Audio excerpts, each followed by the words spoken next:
Hey friends, I'm Aaron Ciotti. Everybody calls me Ciotti. Welcome to Monday Random Stuff Time. That was a gig that I did last night, actually, and it was an absolute blast. One of my favorite directors at the moment, he goes by Super Dope, brought me out to do that, and I just had a blast. I love working with him. He's such a cool cat. And he understands FPV. He understands what it can and can't do, but he's also really creative. He called me tonight, actually. He's like, can you put like a big bright light on your rigs? We talked about that for a while. I love that kind of stuff, man. I love when creative folks that are, from the static camera world start to understand FPV and like what the possibilities are with it. We need more of that, really. Oh man, I forgot to kick this on. Hang on. Yeah, I think that's one of the things that's kind of holding FPV back, if I'm completely honest. We all get it. And like, I think we can all agree that that there should probably be an FPV pilot on like every single TV, movie, music video, whatever set. Because we can just do stuff really quick and really easily that nobody else can, right? Like even like a jib or a big crane cam or a boom cam or something like that just can't do what we do, and certainly can't do it as quickly and easily and repeatably. Repeatably is arguable, but yeah, it's a new thing, right? And I think that 2021 into like 2022, we started to see that happening. But my best guess is what happened is that editors didn't really know how to use it, and directors didn't necessarily know how to use it either. So there wasn't a lot of planning. It was just like, hey, come out and rip around, and then we'll try to use it during the editing process. And on music videos, that tends to work. That's actually what this gig was last night. It was, you know, staged and set up, and hey, I trust you, rip it around, and when the directors worked with you before, and or they've looked at FPV stuff and they have an interest in it, that can kind of work because they understand like what you're gonna do. But I think one of the things missing is like folks that storyboard and just having like everybody involved in the production understand what FPV can and can't do. I think that's what is sort of missing, and it'll just kind of shift over time, I think. A couple of years ago, I think we fell victim to like it being flavor of the week, and you know, everybody had it on there, and then in the edit they would use like 3 seconds of the footage, if not even less, and then they're sitting there like, well, Jesus, how much money did we just pay for, you know, half a second of footage a couple of times through the cut? And so that's my best guess as to why things kind of slowed down towards the end of last year and into this year. But I'm hoping that yeah, as it gets normalized a little bit more, and the creatives can kind of wrap their heads around it and start thinking about specific shots that they want with it, I think that's when maybe we'll be back on set a little bit more often. There'll be some more demand for FPV. I'm certainly hoping, because I absolutely love doing it. So yeah, hey, main thing tonight is gonna be sort of the end, I think, of the cheetah rig. It's not a traditional cheetah rig, but this is like a live stream cycle chasing cheetah rig. The name cheetah rig popped up in the FPV world a couple of years ago in reference to quads that had the GoPro mounted on the rear. And you would fly with your standard FPV, and then you'd have this rear-facing footage that was like, how the hell did you get that? And then especially like if you reverse the rear-facing footage, it's super interesting what you can kind of do. Pretty situation specific. Like it could be really, I think when the cheetah rig thing popped up and a couple people did it right, everybody started doing it, and it got used wrong, and it kind of got played out a little bit. But if used right, it's super interesting. So I just kind of stole that name, cheetah rig, for this, because I didn't really know what else to call it. Which is silly, because I could have just called it a rig with a rear-facing DJI camera. But the thought process with this rig, this is my analog Cinesplore. So this is my like super lightweight Cinesplore with the crazy lightweight old school Brother Hobby titanium motor shaft 2004 3150, or is that 3750? I think it's 3150. Yeah, 3150 kV motors. And it was kind of like the perfect platform. Just one day last year when I was thinking about what else I can do on these Criterium Cup cycling races. If you're not familiar, if you're new here, the ACC, America Criterium Cup, this is the NASCAR of bicycle racing.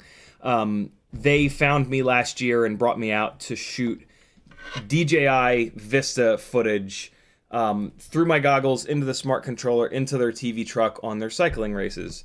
And after I did one of those events, a lightning bolt hit my brain, and I realized that this Cinesplore with the front-facing analog camera has extra room in the back here above the VTX.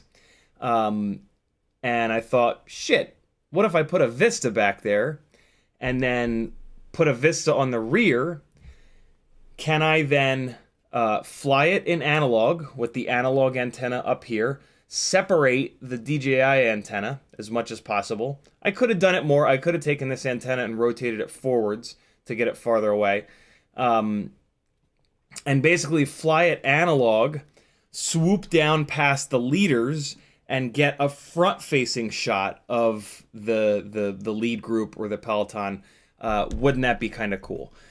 And I actually talked to Joshua about it. He's like, I tried to do that, actually. I tried to do dual VTX rigs, and the two systems just shit all over each other, right? Digital shits all over analog shits all over digital, and neither one of them performs all that well. Strangely, it worked kind of fine in Salt Lake City, Utah, at the event that I did towards the end of the year last year. Although, like, nothing else worked well at that at that gig. So I think what was actually happening there. So at that gig, there were high tension power lines right in the middle of my flight area, and basically I could not go past them. Crossfire was fail-safing. DJI was freezing and stuttering. Not even on this rig. And analog was a mess as well. It was just an RF nightmare. And we were in like some weird industrial area, and it was just a mess. And that was like the first time that I had this rig, and so my flight area ended up being like a 1 block distance right in front of where I was. Like it was like I was able to go like 300 feet to the left and 300 feet to the right. Anything beyond that, and there would either be fail safes or DJI freezing or just chaos, right? So I had this really little spot that I could cover reliably, and this thing was actually kind of fine. I think the other reason that it was fine is that the DJI antenna at that rig, I was flying left to right. At every other gig I've done, for whatever reason, I'm flying right to left. And the DJI antenna was on this side of the rig. So if I'm flying left to right, the DJI antenna was pointing right at me. But the DJI system was still freezing at the end, like at like 300 whole feet to the right. The rear camera would freeze. So I didn't I thought that it was fine because all my other stuff was having issues, right? But I have now tested this at, I ran this at Aniston with the help of P. Richard Scott, and did like half a battery, and it was just a nightmare. The analog was barely flyable. Anything more than like 300 feet, basically, and the majority of these. So Salt Lake City was just like a crazy outlier. At every single other one of these gigs that I've flown, I'm going like 2 full blocks one direction, 2 full blocks the other direction, wrapping around behind buildings so that I can follow the cyclists as they take the corners, which is really cool because we roll over to turn, and so do bicycles, right? So it's a really cool shot of the quad and the bicyclist, and when he starts to or she starts to turn in, I wrap at the same time. So it's a really cool look. So yeah, I tested this out in front of the house, and it was rough. And then in Aniston, it was really rough as well, and I just couldn't fly far away with it. And yeah, it was like a super experiment from the beginning. And it's very hard to frame up the shot because I can't see it. So I got to have somebody watching the smart controller and telling me elevation up, elevation down, faster, slower. And then the main problem with it, though, the absolute main problem is that the camera's facing rearwards. So in the TV truck, you've got a director, and you've got somebody with their fingers on the buttons for all of the different cameras. And so you do what's called selling the director a shot. You basically frame up a shot, you give them a couple of seconds to see it because they've got a wall of all the different cameras, 10, 11, 12, 13 cameras sometimes. So you have to frame up a good shot, you have to hope that they see it out of the corner of their eye, get interested in it for a second, tell and say ready drone in this case. That'll get someone's finger on the button for the drone, and then they'll say take drone. Or take camera 11 or whatever it may be, and then boom, and they take your shot. So there's like a 2 or 3 second period where you have to frame this up and sell it to them. We call it selling the shot. And with a rear-facing camera, you're up here hovering, waiting for the riders to come through, and the camera's just pointing into the ground, so you're not selling shit. Now you come swooping down, I'm in the goggles, I have a great shot lined up, director still can't see it. Director's still looking at the street over there. And then eventually you come swooping down, and now you start to catch the trail of the riders, and now there's kind of an interesting shot, but it's just flying over their heads, right? You don't have like the leaders. They're always looking to, not always, but usually looking for the leaders. Now you come swooping in, and now you pass. And now for me, I pass the lead rider, and now I'm fully blind, right? But now there is a shot. And so now there's like a 2 or 3 second gap where there is a half decent shot. The problem is I'm blind that whole time. And a lot of times at Salt Lake City, what would happen is that they would come back under me, and now you don't have the riders anymore. They don't take the shot. Basically, flying this rig, there was my camera was being taken the least often, just because of how difficult it is to kind of frame it up and have enough of a lead time for them to take something that looks nice. So realistically, between like the technical problems of having 2 5.8 transmission systems trying to stomp all over each other, and I mean, I tried my best. I have good separation on the antennas. I've got the DJI system on channel 1.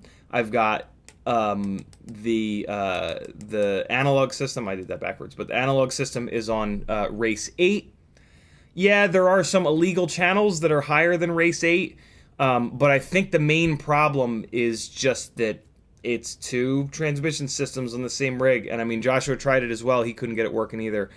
There's just too much going on. There's just too much shouting. You know what I mean?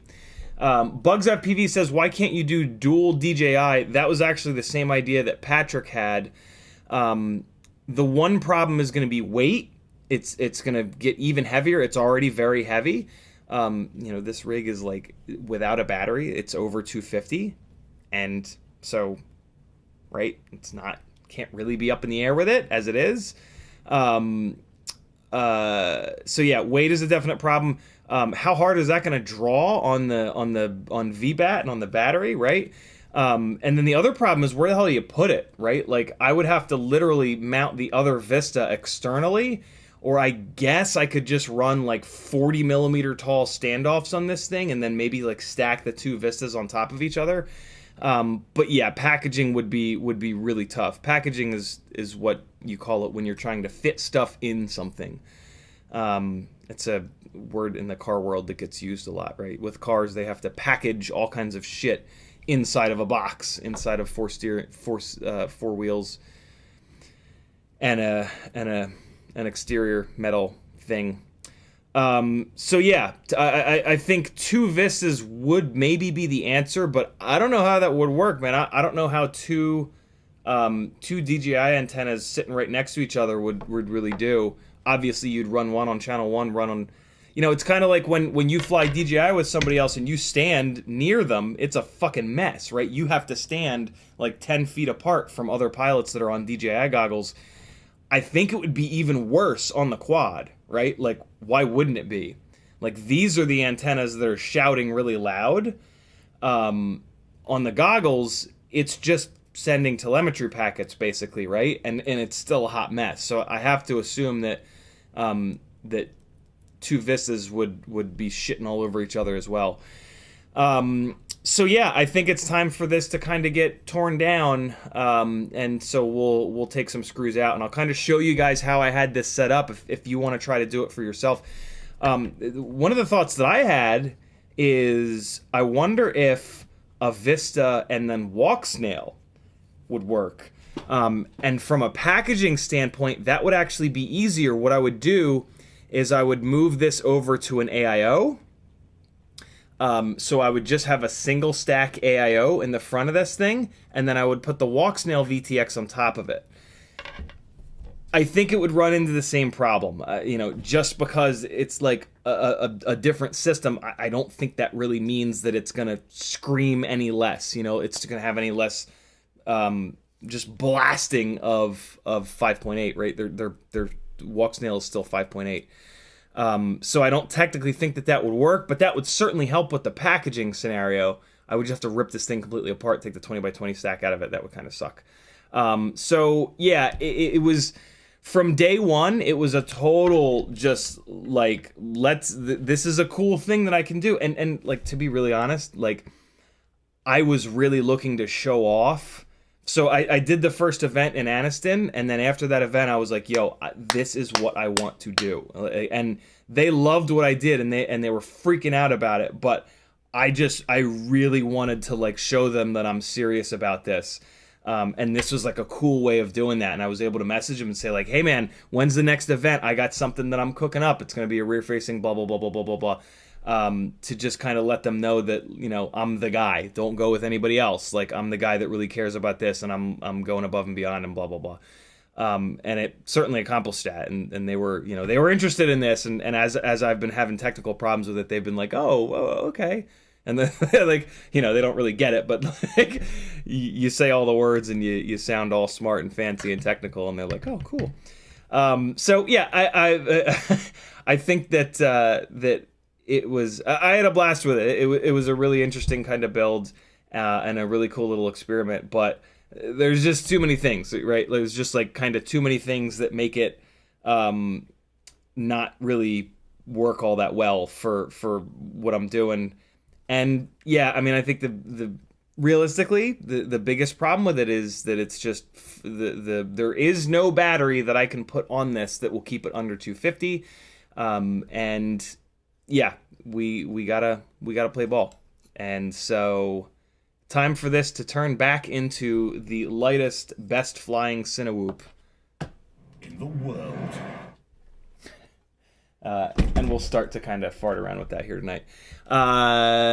In the chat, Riot9 was first, Eric Moe was next, Frank Nicholas, 90FPV, Kevin Sumner, Bob Bruce, McMucus, Ram Donko, P. Richards, Scott's in the house, the world's best visual observer, and my best friend, Huff 19FPV, Cold Mutton. Cold Mutton, huh? The fuck is the story behind that YouTube name? Cold Mutton, that's a good one. B-Man FPV, how you, bro? Tongue Out FPV. Couple good ones in here tonight. Tongue Out FPV. I can just see him. Doing the fucking Stevie Wonder that we do with our goggles on. Borked, Big Borked. I haven't seen you in a minute. How you been as well? Big Fran, Justin the Guy, Titan License to Drive Bugs FPV, Marcel Off Axis FPV, Douglas Otwell, Burns FPV, CMYK FPV, Ram Donko, Bitterroot, and Juicy FPV. Speaking of Juicy FPV, Juicy is sending me a couple of Walk Snail 1S VTX and cameras. Captain Cannoli, Tiny Timko's dad, is sending me a set of Walk Snail goggles that FPV Exchange sent to Bot Grinder. He used them for a while. He didn't like them. He sent them to Tiny Timko. He used them for a while. He didn't like them. So yeah, free set of Walk Snail goggles. Wild. So yeah, huge shout out to Bot and Captain Cannoli and Juicy FPV. We are going to have some Walk Snail chocolatey goodness coming our way very soon. We're going to do a 75mm RC drift car chasing build. We are going to do some freestyle builds as well.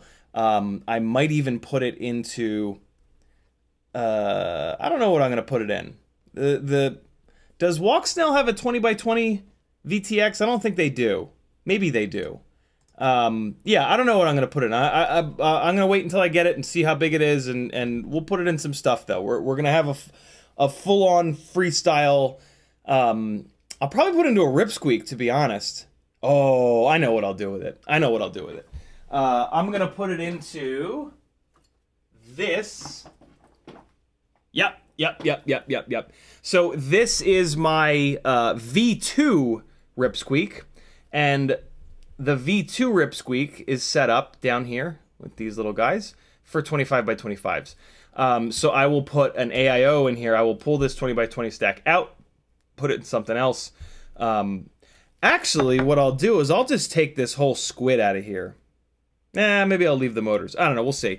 But yeah, this V2 Ripsqueak will become the walk snail Ripsqueak, and that'll be pretty slick. Also, we're gonna be farting around tonight with a AOS 3.5 build. This is gonna be a Vista build. And this is also going to be a build that I use to... so GemFan and I are working together on some stuff, and they need me to do a build that is repeatable. They need me to have a build that they can also build. So I have to use electronics and frames and motors that are currently being manufactured. A lot of the frames and motors that I fly... have been discontinued, unfortunately. So yeah, this build is going to be a production build that, I mean, the ESC and flight controller don't really matter, right? Like it's got to have black box, and it's got to work, and so that's fine. And I actually have a bunch of ESCs and flight controllers that we're going to maybe look through tonight to see if they work for that. But yeah, the big thing is that the frame and the motors have to be current production spec, so that's what's going on there. So what'll be cool about this is that'll be a Vista build. So we'll have a Freestyle Vista rig, we'll have a Freestyle walk snail rig, and then of course we've got our RunCam hybrid Ripsqueaks. So we'll be able to really compare all three. I know we've been talking about, I've been probably talking about this for like a year and a half, wanting to do it. But yeah, it's really kind of coming together now, which I'm very excited about. So yeah, we'll be able to crown a king of the... How do we get... And I mean, at some point, I would love to do an 03 build. I really wish that the fucking camera in VTX didn't cost $260, but... at some point, maybe I'll do an 03 build. The 03 build will be the one that gives us the best quality, right? I think we kind of know that. I'm actually much more interested in walk snail versus analog, right? Well, the RunCam hybrid versus Vista. So yeah, that'll be super cool. I'm looking forward to that for sure. If you want to talk to me directly in the chat, all you got to do is type CiottiFPV. If you do that, it'll light up an orange. You can put an @ in front of it, but you don't have to. And you can do that with each other. If you want to get somebody's attention in chat, just type their name and spell it right and put the spaces in the right places. And for them and them alone, it'll light up an orange. What if I type @ everyone? Does that light up an orange? Maybe it does. I just did it. I'm not having it, for the record, those of you that have been around here a while probably have noticed, I'm not having a great mental health day today, so keep those expectations nice and low for this live stream. I apologize for that, but hey man, sometimes we just gotta fight through it. Some days are better than others. I've suffered from some mental illness shit that kicks my ass sometimes. I've got a Facebook group called FPV Therapy, which is not a spot for putting flight edits. They will be deleted. It's a spot for those of us that struggle with mental illness to hang out and share stories and try to keep each other going every day. Because, yeah, it's tough. It's tough to do. So if you're having a bad day or you recently had kind of went through it, I'm right there with you. We will struggle through together. I was very tempted to just cancel the live stream tonight, but sometimes you just got to fight through it, you know. Like when I had a 9-to-5 job, there were plenty of days that I just had to go in and you know, I did terrible work that day. But it's just kind of is what it is. That's one of the hardest parts of mental illness, is when you have to show up, and it's yeah. All of you that have been dealing with that know exactly what I'm talking about, and you're not alone, even though it does a really good job at convincing that you are. And yeah, there's a whole shitload of us that are going through it as well. So always remember that. Never forget that. Bob Bruce tagged me and said, "How's it going, everyone?" P. Richard Scott says, "CiottiFPV killing it in Addison, Alabama at the bike races. Your boy was wore the F out.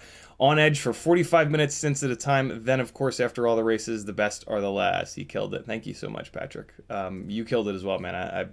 I could absolutely not have stayed up in the air as much as I was with kind of anyone else.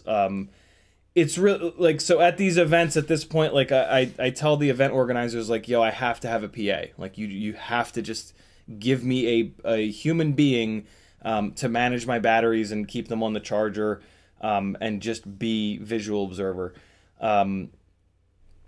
Having someone that is an actual pilot and an intelligent human being is like next level. Having someone that can like keep an eye on the smart controller and like check me on things like my elevation is just huge. And I can have like actual conversations with about runtime and how many passes we're doing and which batteries are performing better than others. Was just incredible. So yeah, I was very, very, very lucky to have such a dialed-in FPV pilot there with me. That was pretty rad. And speaking of, I very weirdly, that night I got a message from someone up in Tennessee who runs a drone company, who's looking for a visual observer for an event that they're doing for Monster Jam. And so, yeah, we talked about it, and I'll be up there. Oh, shit. I'll give you the date some other time. I won't be able to find it. But, yeah, I'll be visual observer for 2 pilots at some Monster Jam event. I think either the end of this month or the end of next month. So that'll be pretty cool. And the pay is nowhere near what it would be as a pilot, but it's money to go watch other people fly, and it's also getting in front of people that have these sorts of events, right? Like, this is a company that this is like it's a legit company that's getting gigs. And so by doing this, hopefully if they ever have a gig down here in Atlanta, they'll know that I'm a legit dude and hopefully throw me that work. So yeah, don't ever let your ego get the better of you, and say like, no, I can't be the visual observer. I'm the pilot. Oh, right. Like, come on. That doesn't do, that's not helping you out. Right. Like, I'll have to cancel a live stream.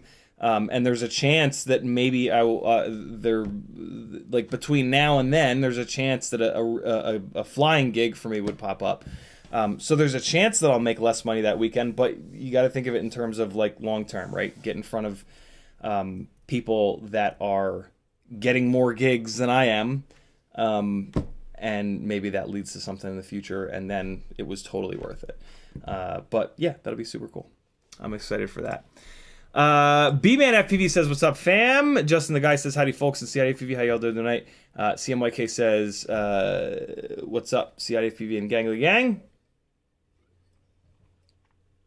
Marcel off Axis says, sick rip, thank you, dude. Eva FPV says, so there are people who still need FPV footage, LMAO. Yeah, I don't know, man.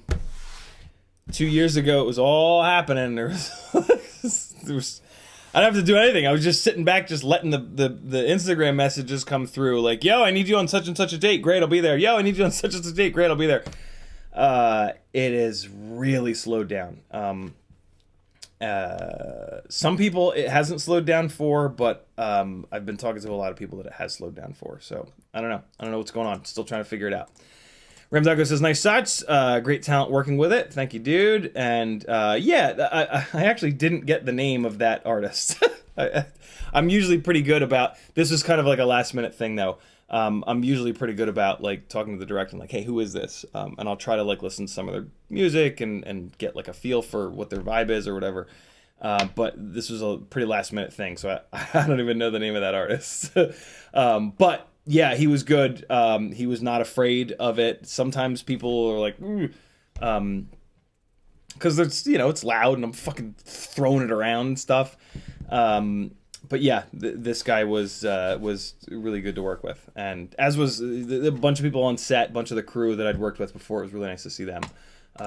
Yeah, I love being on set. It's what I want to do full time. It's just figuring out how the hell to do that. Freeloader says, night, CiottiFPV and Gangly Gang, I had a long day. Hopefully you can watch this on repeat. Freelojo, good to have you for a little bit. Denzel the Terrible says, How do you pronounce that game? How do you pronounce that again? Chiotte. That's it. Chiotte. It's actually in Italian. Ci is the pronunciation is ch. So my last name is in Italians get pissed when I say it's Ciotti because that's the American way of saying it. It's actually Ciotti. But I'm a cheeseburger eating, hot dog scarfing, red-blooded American. Eve FPV says, yeah, having a director who really wants something out of FPV makes a huge difference. So true. But the editor knowing how to work with it is what really makes FPV shine. So true. So true. So true. On the smaller gigs, though, a lot of times the director is the editor. And that's the situation that I'm in here with Super Dope. He does both, which is great. YouTube user by the name of Big Old Balls Bedge. Big Old Balls Bedge. Says, I watched some of those highlights from filming for like Little Baby Mike Will Made It. Super badass, dude. Thank you so much, man.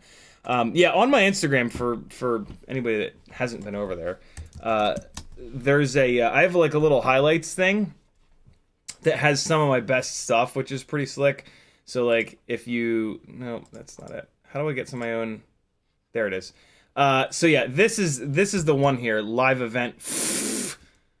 I should probably change the title of this. But yeah, this has like so I mean I can only make these stories out of like actual posts. So a lot of the work that I've done doesn't have like a regular post that I could make a story out of. But whenever it does, I've put them up here. So yeah, this is essentially my portfolio here, and it's unbelievable how many messages I've gotten over the last couple of years from people finding this and just finding these stories. Yeah. So if you want to look at a couple of the cinematic gigs I've done, they're in here. So here's this is the work that I did with Little Baby, which is one of the highest profile folks that I've worked with. Although this was Georgia Bulldogs. This is the Southeast Mortgage. This was pretty big. Yeah, there's a bunch of really cool stuff in here. Check it out if you want. Here's some of the work I did with the show Family Karma, which is on. I keep wanting to say BET, but that's not it. Bravo TV. And yeah, and there's my old cat Harry, which some of you will remember. But yeah, you can check that out if you want. Hey, this is my full-time job. If you like this content and want to see it continue, I am completely crowdfunded. You beautiful people are who keep this thing going. So if you like this content and you want to see it keep on going, head on over to CiottiFPV.com, and there's a whole bunch of different ways that you can support me. YouTube has a couple of ways. Click the thumbs up, subscribe, click the bell, all that stuff. But if you have a couple of dollars to spare, that's really how you keep me going. Patreon helps me out the most. For as little as $3 a month, that's only 10 cents a day. You can hop onto the Patreon. You're going to get a ton of different benefits. There are 2 different Facebook groups you're going to get invited to. There's a Discord channel you're going to get on where all these beautiful people in the chat hang out. Actually, I should be doing this. Chat's over here.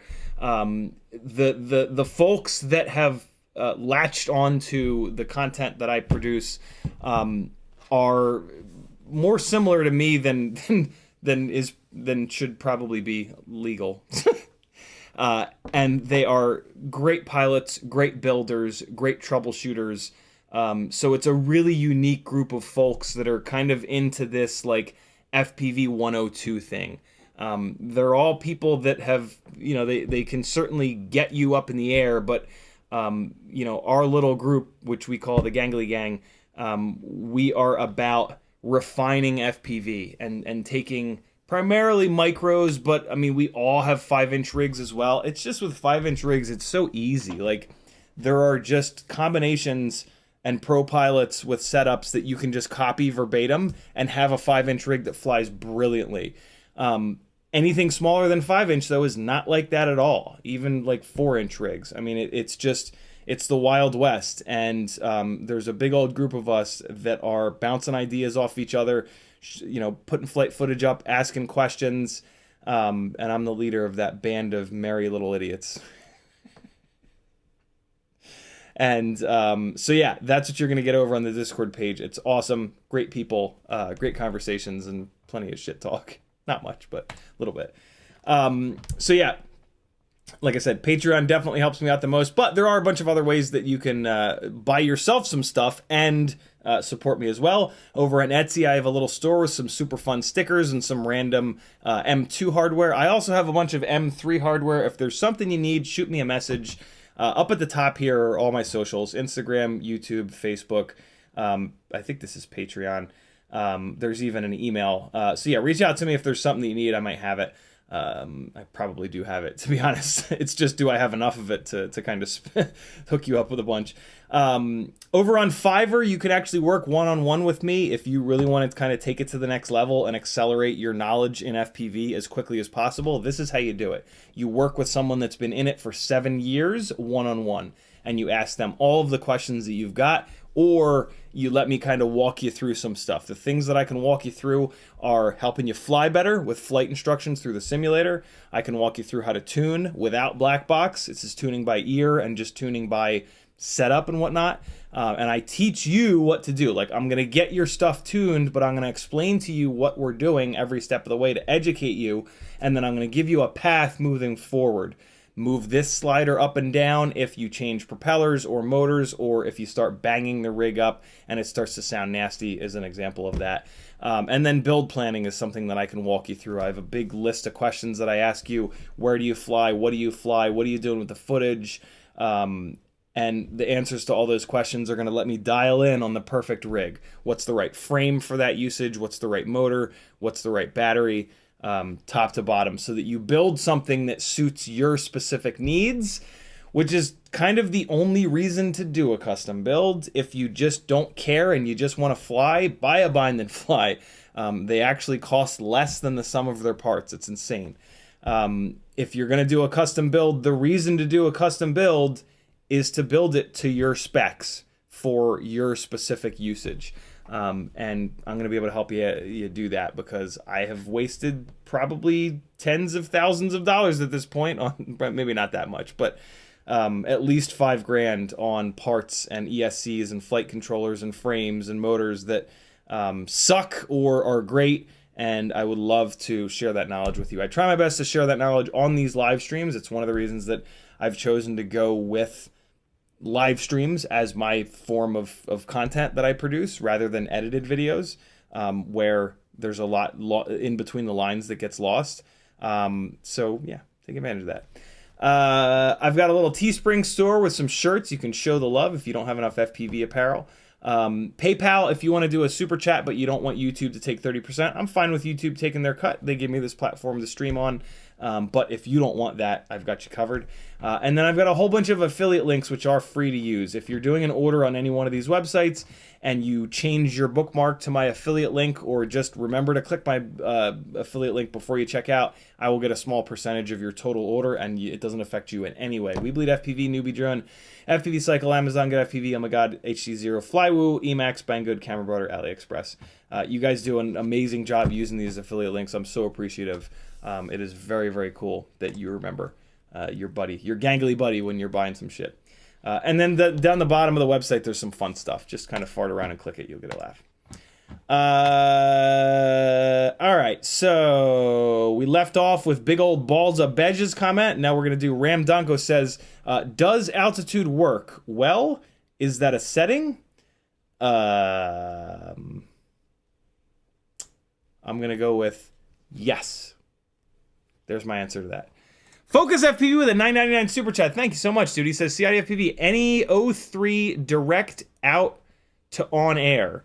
O3 to DJI Fly app to HDMI out. I think Focus is asking, is there a way to get the O3 system to go direct out to the TV truck? And the answer is now yes. There's a couple ways you can do it. You can do the Raspberry Pi thing, and then I'm spacing on the name of the software that you would put on the Raspberry Pi. But I don't trust that. I've talked to Justin, Christ, I forget his last name. He's the pilot that flies like all of the Rallycross events. I've talked to him at length about this. He's currently doing it, and he's on that setup. And he's like, yeah, man, it's a mess. Like, apparently you have to take apart the USB cable from the goggles to the Pi and like cut the red wire. It's a mess. DJI did just recently, though, come out with a new smart controller designed for the O3 Air unit. Unfortunately, it's $1,200. So you've got $1,200 there. Now you've got $260 per air unit and camera. So realistically, you're going to get 3 of those. So now you're over $2,000. And now you got to get goggles. That's another what, $550. Now you're $2,550. I don't have it. I just don't have that kind of money. And here's the other thing: all of these TV trucks and these live streams that they're putting out that I've had any involvement with are outputting in 720. Because they want the most reliability possible, and quite honestly, 720 looks great. Like the Sunny King Criterium that we were playing the other day, this is 720. Like, look at this. This looks great.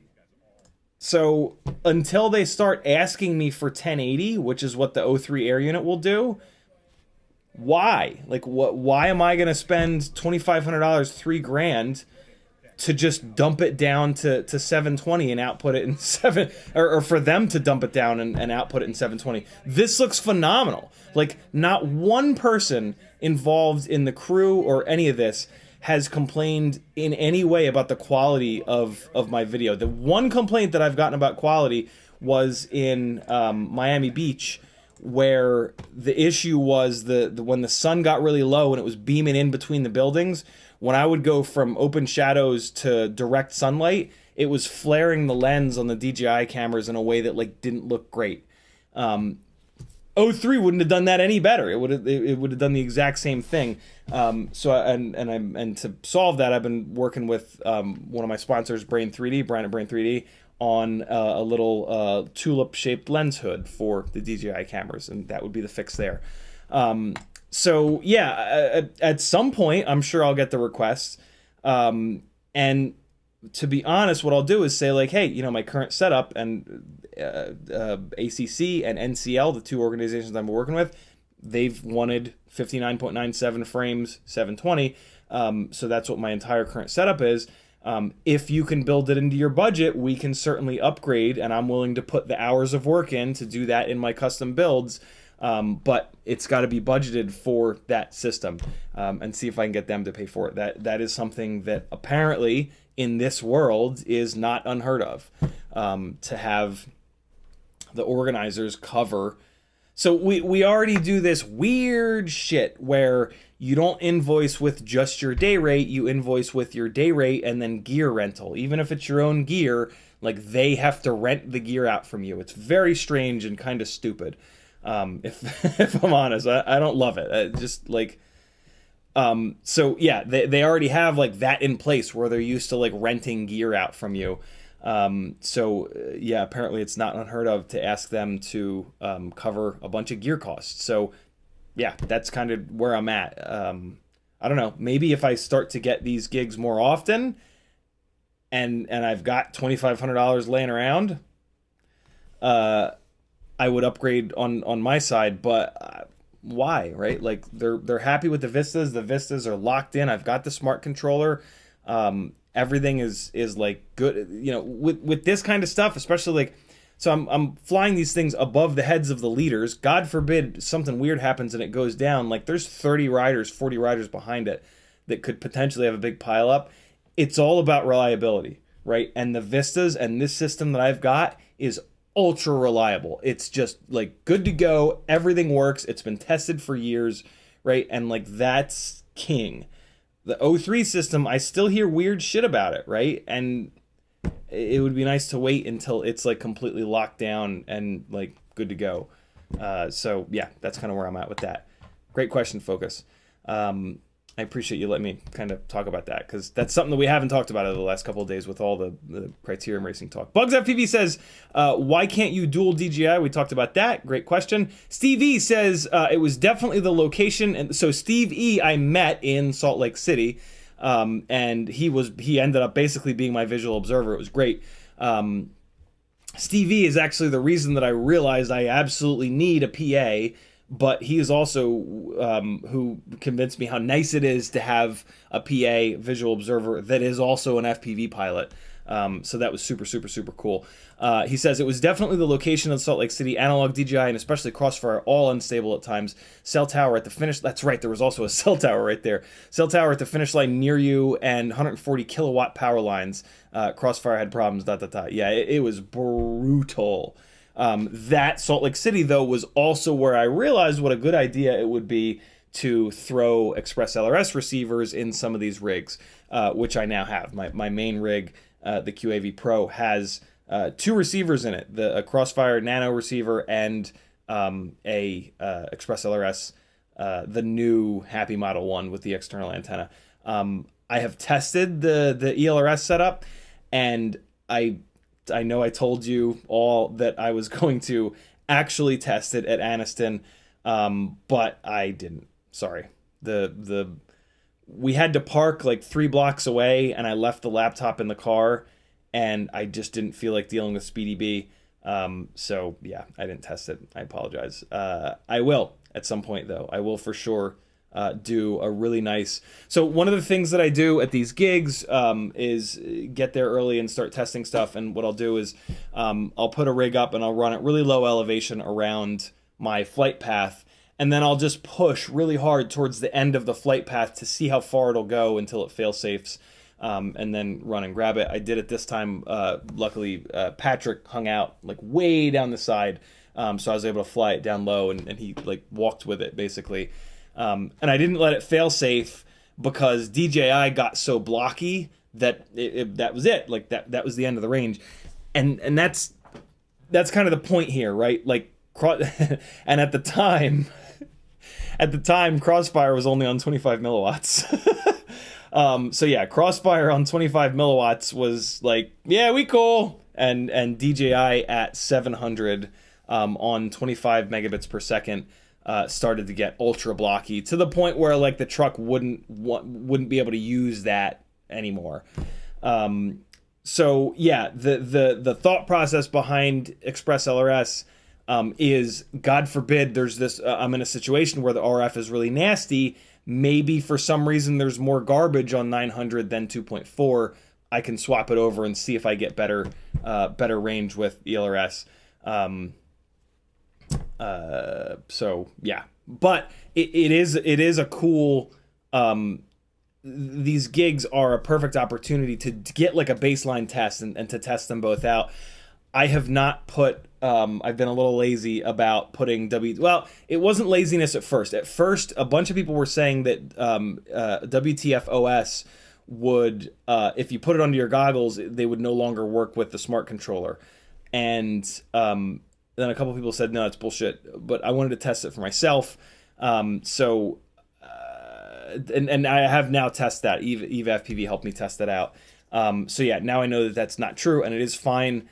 But we just tested that like a few weeks ago. So I have been a little bit lazy over the last couple of weeks getting WTFOS so that I can get link quality on my OSD. Right now I just have RSSI and my OSD, which is great. RSSI works really well. But I would also need link quality.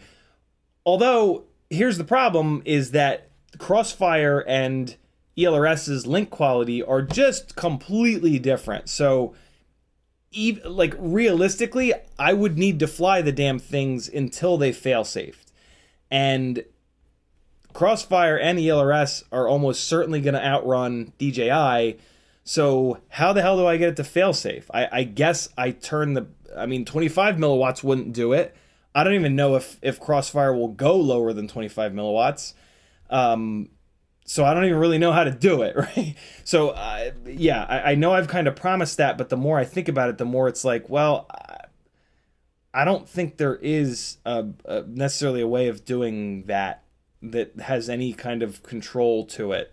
I think the long and short of it is that Crossfire and ELRS, for all intents and purposes, have infinite range because you're going to lose video first. And without video, you're not going any farther. So, yeah, this whole like, oh, Crossfire has more range, ELRS has more range. It's I don't think it matters anymore. They both have more range than any of the video systems, so what does it matter?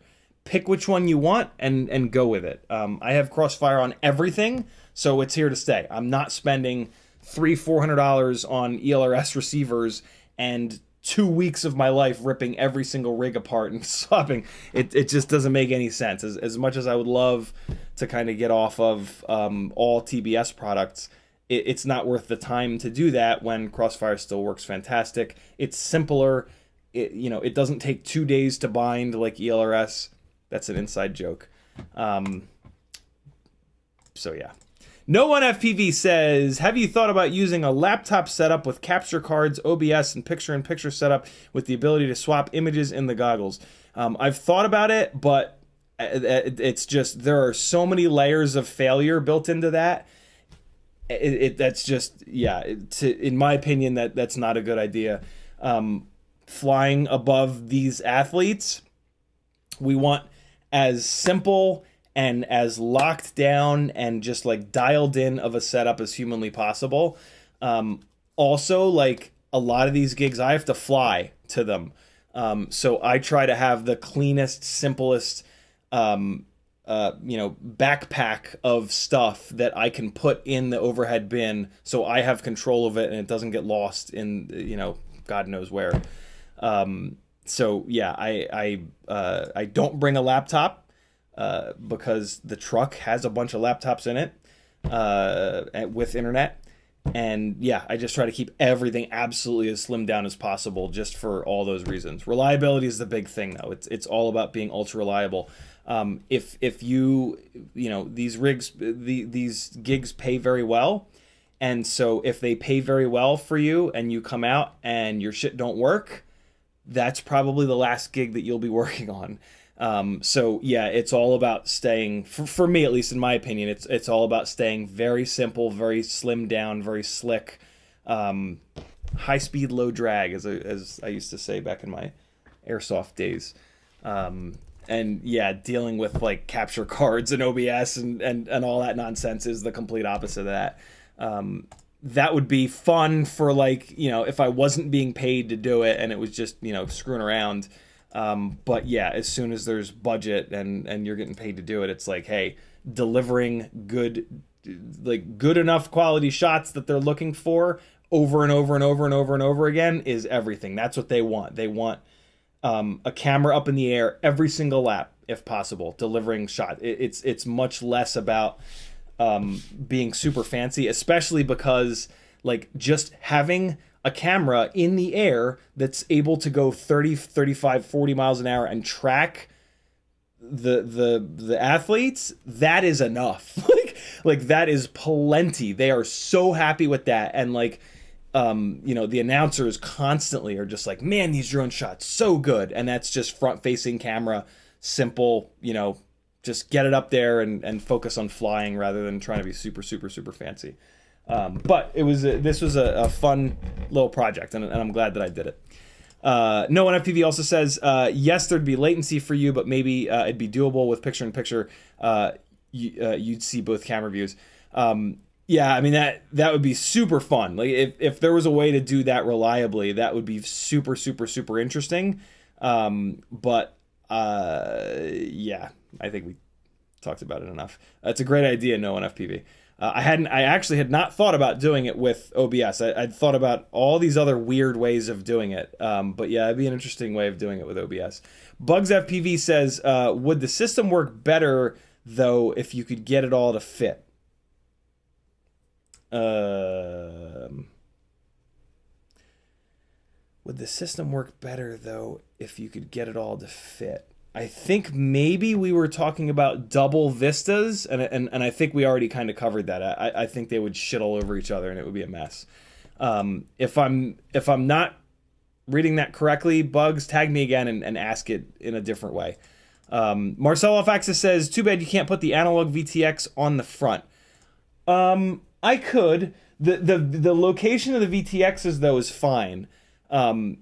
It's just having two antennas, two 5.8 antennas, just within this space, right? We need to get the other antenna out here. We need the same separation that you have to have with other pilots on DJI goggles. That's what we need.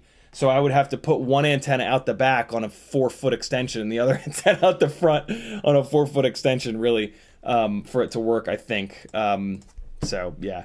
Wes Magyar says, too bad they don't make dual camera vistas like they have some analog VTXs. That's interesting. That's right. There are dual camera. Yeah. Yeah, I mean, technically speaking, I guess I could get super fancy and like have a system that switches. You know, I flip a switch on the transmitter and my feed switches to the rear-facing camera. But ooh boy, that'd be that'd be tough to fly. That'd be tough to fly looking backwards. I mean, FAA would hate that, right? Because I would literally not see where I was going. A lot of these spots have like power lines and shit like that. That being said, at these gigs, I've been able to come down past the leaders and then flip the damn thing around and track it backwards because I'm flying the same path over and over and over again. The path has been cleared by a car and a motorcycle. So I have done that. I only really do that after the event during like the little celebration, you know, after lap. I'll kind of play around with that and back it up as the leaders are like kind of celebrating and talking. That shot has never been taken by the director, but I've been able to do that. So technically speaking, I could probably pull that off, but that's tough. That'd be tough. I mean, the tech doesn't even exist to do it. I guess I would have to. I'd have to put 2 vistas on. I'd have to change the channel on my goggles. Channel 1, channel 2. That'd be interesting. That'd be creepy. That's what that would be. Where are we at here? Oh wow, I'm way behind on chat. Okay, let me try to rip through chat here to get caught up. Jesus, it's already 11 o'clock. EVAPV says 2 vistas is the way to go. I think in the lifter space, DJI flight cam and DJI wireless cam on a gimbal seems to work well. Although there's significantly more space between the antennas on a rig like that. Yeah, very true. 2 vistas is the way to go. In the lifter space, DJI flight cam and DJI witness cam. Yeah, how do they do that? What do they do? Like how do they do that? I haven't. I have not dove into the lifter world all that much, but yeah, they do that shit with, of course, with all of the dual operator rigs, right? Yeah, it's interesting. I think a lot of times though they run the antennas out the side, and they'll run like the big long True RC antennas. Yeah, the tech already exists to do it. Interesting. Bork says, I'm finally flying my 5-inch, have to cruise 10 miles to a spot. Yeah, that's kind of the pain in the ass with 5-inch is you have to get away from people to fly it. That's rad though, Bork, enjoy it, man. 5-inch is a real thing. EVAPV says, I think I remember Izzy saying the V2 VTX has 20 by 20 mounts. That's right. Yep. All of the Walksnail V2 stuff has 20 by 20 mounts. Very true. Good call. Bitterroot says, the Walksnail 1Ls is great. You will like the goggles. Awesome. I'm looking forward to it. No One FPV says, nope. I'm not totally sure what that's in reference to. It looks like chat disconnected. That's weird. No One FPV says, nope. I wonder what that was. It was at 10:30, half an hour ago. I have no chance.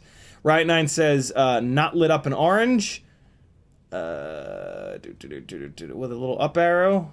Where are we at? I think he was pointing to Boondock Striker. They have 20 by 20 holes on the V2 Walksnail. Very cool. Yeah, that's right. The V1 Walksnail stuff was 25 by 25 only. The V2 stuff, though, has the 20 by 20 holes. Right now, DNS Jules says, right with you, brother. Bear my grandma. Oh, Jesus. Sorry, brother. He says, glad you're on tonight. Maybe that's why I did not cancel the live stream tonight. There's always something, man. The universe works in fun and mysterious ways sometimes. Steve E says, making connections is key, the future. Yeah, man, for sure.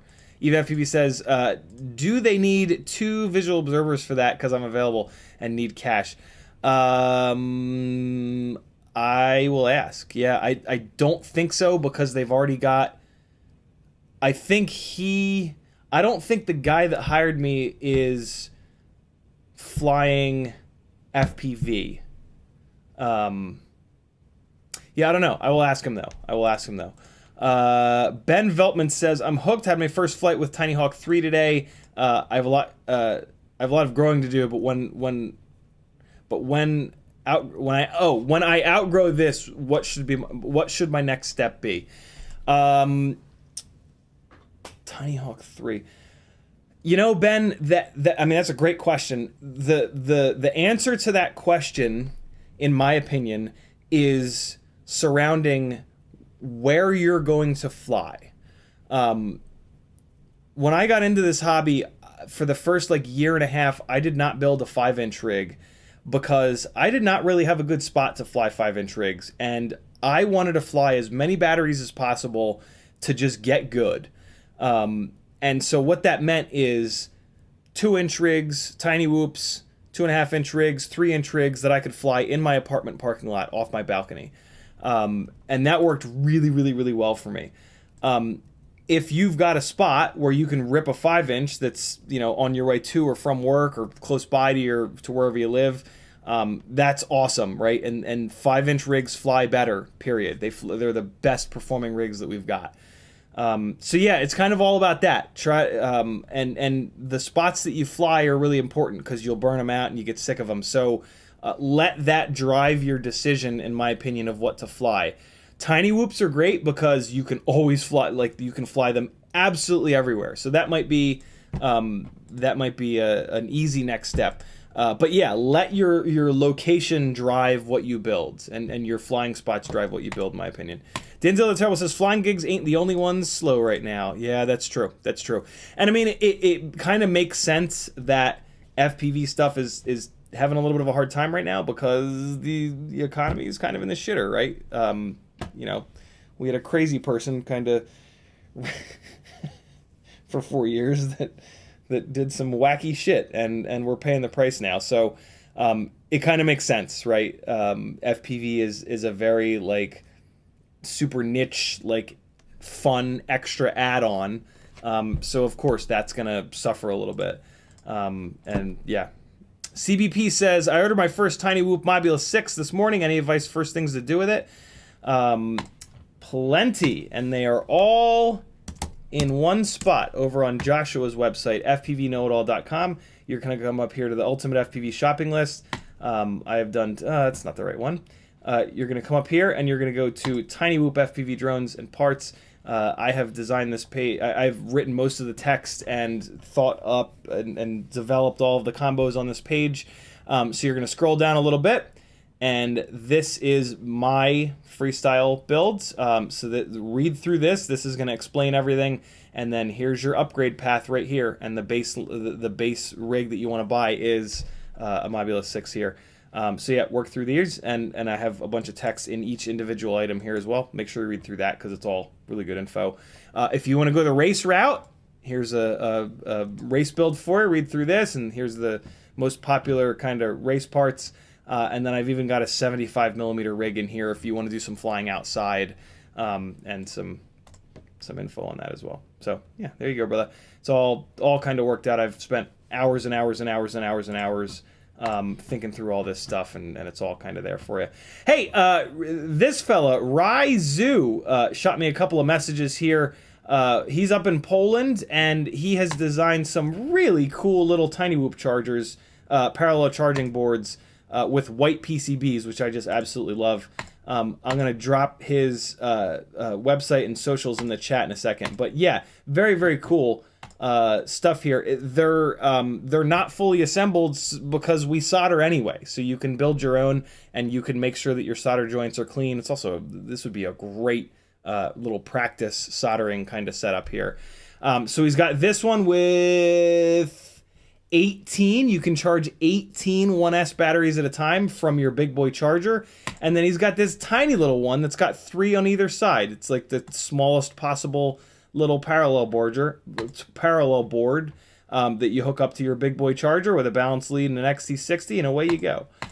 So yeah, very, very cool. I love that he reached out to me. He had some really kind words to say. I'm going to drop in the chat his website first, cleanbuild.eu, and then here comes his Facebook, and here comes his YouTube. Go check him out, man. Seems like a super rad dude. And there you guys go. Go show the man some love. Tell him Ciotti sent you. Yeah, he's making some really cool stuff. He's in Poland, so, you know, if you're in cheeseburger land like me, you're going to have to pay some extra shipping. But, I mean, come on, man. The fucking PCB is white. Be as shallow as me.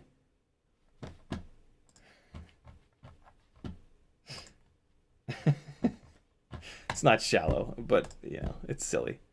Where are we at in chat here? Off access drop in CiottiFPV.com link. Thank you, dude. Let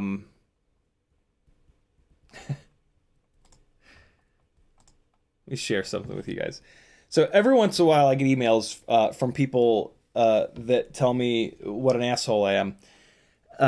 Because I curse and because I let my political views be known and any number of other just dumbass things that I don't care about because, you know, this is my show, not yours. Fuck you. If you don't like it, watch something else. Sorry. Like, I'm going to do the show. I'm going to do my show the way that I want to do it. And then the people that enjoy that are going to be the people that hang out. And those are the people that frankly, I want hanging out. And yeah, like, you're not going to change my mind. The most common complaint is that I say goddamn and Jesus Christ. So Christian folks, for some reason, just can't handle those words. And that's a shame because, you know, there's a lot of really good knowledge and you know, most of you guys tell me that I'm a pretty good dude. So that sucks for them. It sucks that they can't get over that. But hey, that's, you know, that's on them, not me. I'm not going to change who I am. That's a great way to not continue doing something, right? Like doing something and just changing who you are and then typically not enjoying it as much. That's a great way to not do something long term. And I decided a long time ago that I was not going to do that. I was going to be 100% me. And if you don't like it, there's plenty of other shit on YouTube to watch. And so, yeah, this week's. So I've always had, I've over the years tried different methods of responding to that, the responding to those comments because I just can't help myself. The most common is that I get pissed off. I sit for like half an hour writing this big tirade of what an asshole they are, and then I delete it all and. Because I just can't. It's just insane. And then I feel a little bit better, and I just ignore them and they go away. Or sometimes I'll cut it down and send it, and it'll be pretty mean. But I've now got a new way of dealing with it, and I tried it out on this person, and it just felt great. So I has this big email, you know, hey, I was gonna say this in your video with Joshua, but I didn't want to put you on blast or whatever in front of people, and I figured I would tell you and. You know, just tearing me down in all these different ways. So I just replied back and I just said, "What do you do for a living?" And then the person replied back and said, blah, blah, blah, didn't tell me what they do for a living. Said, why do you ask? And I guess you're just going to do whatever you do and blah blah blah.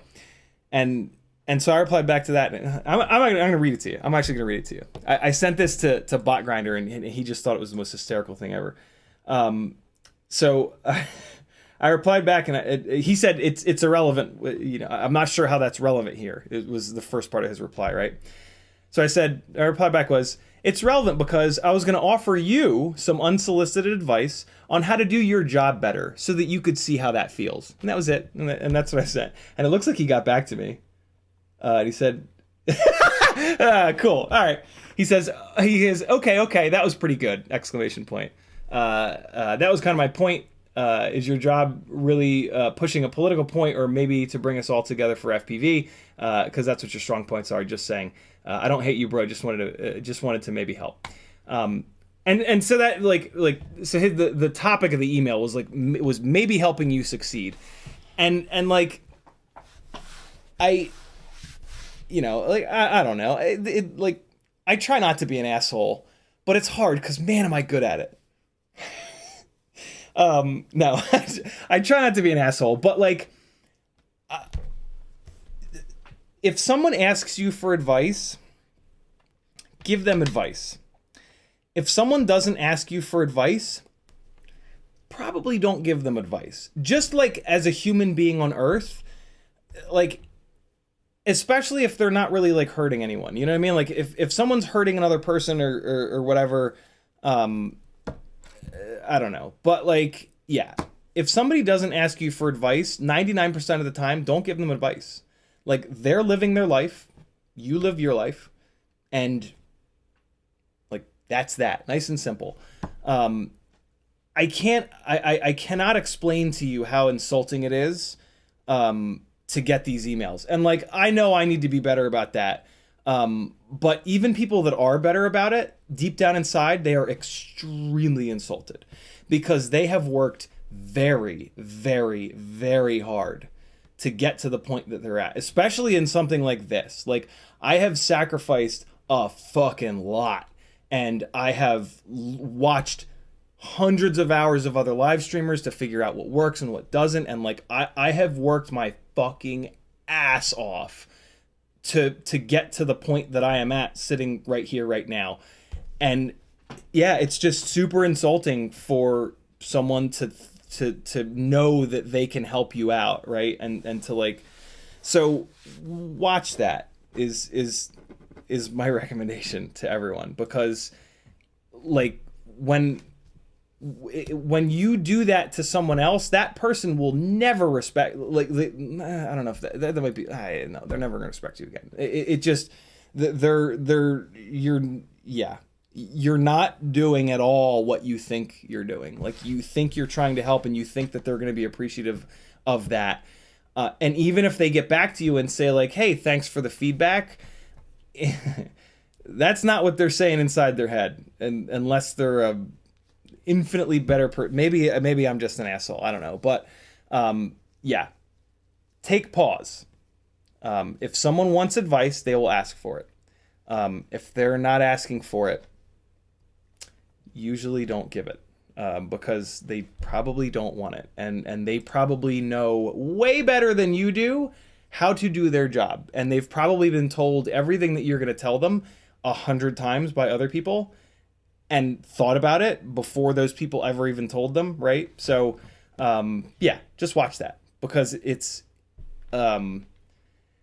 is one of the main things that I hate. It is the main reason that I will never be a YouTuber, because I don't deal well with that, and I don't think many people deal well with it. I think most people just swallow hard and deal with that as like the shittiest part of their job, and that sucks. That sucks. It sucks, and I know quite a few people that no longer make any YouTube content because of shit like that. And that's the really shitty part about it. That's the really shitty part about leaving nasty comments and telling people how to do their job, is that it makes them no longer want to do their job. And in this space, content creation, that sucks. Some of the best channels that I've ever watched on YouTube are gone forever. And when I've talked to those people about it, they've said unequivocally, it's because of assholes. It's because of people leaving shitty, snarky ass comments, and it's because of people trying to tell them how to do their job. And that's a shame, man. That's a super shame. You hear everybody talk about how hard it is to be a content creator, and this is that. So, yeah, just some sort of food for thought. I hope Striper, sorry, didn't mean to say that. I hope this person is, that's not his full name, by the way. I hope this person is not watching, because I don't want to like be, this is not me blasting someone. This is just, yeah, there was a little bit of a segue there, and I don't know. I'm just an asshole. What can I say? Sometimes. I don't know. I mean, here's the other thing, right? Like, if we didn't have nerve endings and we touched a hot stove, our hand would get ruined forever. But we have nerve endings, luckily, right? So, yeah, there's that. I'm the stove, motherfuckers. EVFPV says, you're still not running 1.2 watt on DJI. Not unless I do longish range stuff. 700, from what I've read and been told or whatever, is like the highest number, where 700 is like the right number, supposedly, for like maximum reliability. If there was some like absolute need. So like if the TV truck had come to me and said like, hey, I need you to go all the way between turn 3 and turn 4 at this gig, and that was where I was starting to get blocky, I would have maybe cranked up to 1.2. But yeah, if I don't have to go over 700, I never will, because apparently going over 700 introduces much more frequent blackout issues, and that is just such a fucking nightmare. I've had 2 blackouts on DJI, and I will do whatever it takes to not have a third, because that shit's creepy. The first one was just range testing, so I like expected it. The second blackout I did not expect, and that was shocking. Analog getting worse and worse and worse and worse and worse and worse, and then going away is completely different than DJI just snapping and just nothing, and it does not come the fuck back. So yeah, apparently 700 is max to prevent blackouts. B-Man says, could you have the rear-facing camera bound to a second pair of goggles operated by someone else as just a video aspect, not for flying? Yes. That's how I would do it if I was going to do the double Vista thing. But I still think that having those 2 antennas close to each other would be a nightmare. Marcel Alexis says, Nerk did a video with a second controller goggle operator for a gimbal. It's exactly what I was thinking about 10-15 minutes ago when we were talking about that. When EVA-FPV said that in the Cinelifter world, they're doing it all over the place. And I was like, yeah, of course, right. Nerk just put that video out. So yeah, that's interesting. Man, that gimbal, for anybody that's seen that video, that gimbal is fragile. Ooh boy. I mean, it's the 3D printed part that's fragile. That was kind of a shame. I wanted to see more from that. EVA-FPV says, had the idea for range comparisons, either as Crossfire, leave the radios in one spot and drive or walk the drones around the goggles to link losses. Yeah, so that's what TweetFPV has done in the past for range testing, and it works brilliant. That is definitely the way to do range testing. Veritas User says, my mommy just told me I'm not allowed to watch you anymore because you have a very dirty potty mouth. She and her friends are coming over to church to wash your mouth out with a tidy bowl. Back to FPV says, my line is, nobody asked you. RE, others unwanted advice. LOL. Gotta feel you on this. Yeah, it's like, I think everybody at some point has been at work and they have had someone that is completely unqualified try to explain to them how to do their job better. That is it. That feeling right there. That's the feeling that you give to someone else when you do stuff like that. When you email, when you tell a content creator what they're doing wrong, that's the feeling. And people don't realize that, right? People don't realize that that's what's happening. And I don't think anybody likes that feeling, right? So, and it's weird. It actually feels worse. That feels worse than the people that leave comments, your face looks like my asshole, or, like you're ugly, or, like all that shit, because those are obviously just the worst human beings on earth. When someone gives you constructive criticism, it actually hurts even harder. So yeah, it hurts even worse, rather, not harder. I guess harder works. Back to FPV. No, we got that. Garter Rotor says, AKA back to FPV. Wrong account. LOL. What? Oh, wait, what? Also known as. I'm thick. I don't. Metadartskin says, most of my existence is predicated on the idea that nobody gives a shit what I think about anything. The red pill is nice. Titan says, any reasons you don't upload videos and mostly stream? Love the content. Keep it up. The main reason is that I'm a firm believer that long form content is just much better for humanity. That I really do not like short form content. I really don't. For just cat videos, awesome. Short form content all day. For anything even remotely technical, or just things that matter, To me, long form content is so important.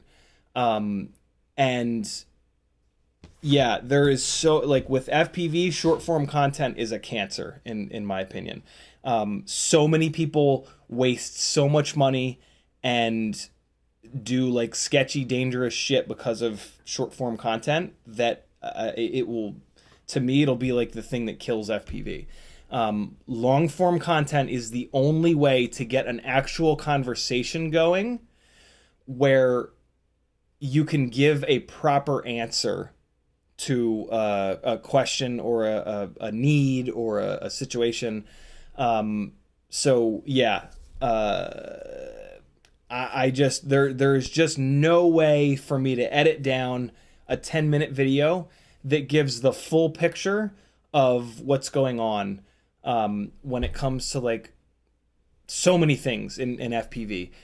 It needs to be a conversation. It needs to be a question asked in chat, and then typically like a little bit of clarity, or like a lot of times I can answer the question in a way that kind of covers as many bases as possible. But what's important is that if you ask that question in chat and I answer your question and it's not like the perfect answer for you, that you give me a little bit more, and you like, so, you know, what's the best tiny whoop? Oh, well, you know, for this, for indoor use, it's 65, this, that, and the other. For outdoor and indoor use, it's 75. Boom, great. Oh, well, I actually want to fly it 100 miles an hour. Right? All the answers that I gave are completely worthless at that point. Now we got to start talking about 2-inch tiny whoops, right? And stuff like that. So this platform to me is really important. And it breaks my heart that like, so Joshua's, the video that Joshua and I did about the Tiny Whoop page is a perfect example of this. Like 25% of the comments are like, you know, Ciotti's great and all, but I just don't have time to watch his stuff. And that breaks my heart because like, those are people that are never going to get as deep into it as the rest of us, and they're never going to have rigs that fly anywhere near as good as the rest of us. And like, to some extent, like, you gotta put the time in, like as with anything, right? Like if you want to get really good, if you want to like really understand something, you just got to put the time in. And folks that are not willing to put the time in to long form content, they're never going to get there. They're never going to be at that like super high level. And you know, I think maybe it kind of works itself out because those are people that aren't willing to, you know, like if you're not willing to put the time in, you can't expect to be the best at it. Not necessarily the best, but you know what I mean, right? So yeah, that's a shame, and it's hard. And I'm lucky enough to have people like Apache Smoke Wounded Sniper and Quadbod who are doing timestamps on all of these. And YouTube's search, if you go to someone's channel and you click the little magnifying glass thing, you can search just that channel, which works brilliantly. Like there are a bunch of different ways that make live streams much... Oh my God, something just flew right into my fucking eye. What the hell's what? Is this real life? The fuck is happening? What? What the fuck was that? Okay. It was like an animal. Like an animal just flew into my eyeball. Why do they do that? Are they just like, I don't want to live anymore? Jesus. Yeah, long form content all day, baby. There was, I wish I remembered his name, but there was someone. So one of the comments in there, and Riot9 uploads the audio clips as well. Yeah, like there's a million different ways that you can get this. There's not enough time in the day for me to spoon feed everyone everything, right? Like you got to work for it. And the folks that hang out and chat here, they're the ones that are willing to work for it. And guess what? They're the best builders. They're the best pilots. They're the best troubleshooters. You got to put the work in sometimes. So yeah, it's hard, but it's hard for me, right? Because I wish that I could spoon feed it to everyone. I wish that I had 10 more hours every single week that I could download every single one of my live streams and chop them up into little pieces and put them all up there.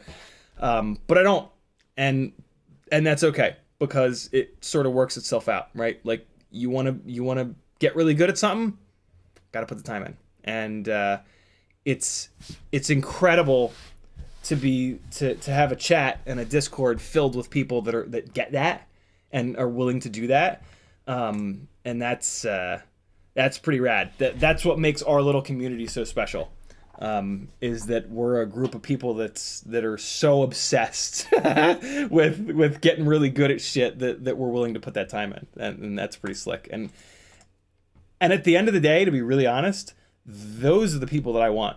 Like, those are the people that I want watching. And that's a little selfish, I think, but it's okay to be selfish sometimes. So, what's really extraordinary is that there are enough of you that are willing to support me through this and are willing to make that happen. Like, that's the fucking magic with all of this, and I will never take that for granted. And yeah, I probably mentioned it too much, but that's super rad that yeah, there's enough people that can support the madness to be able to make that happen. So that's slick, man.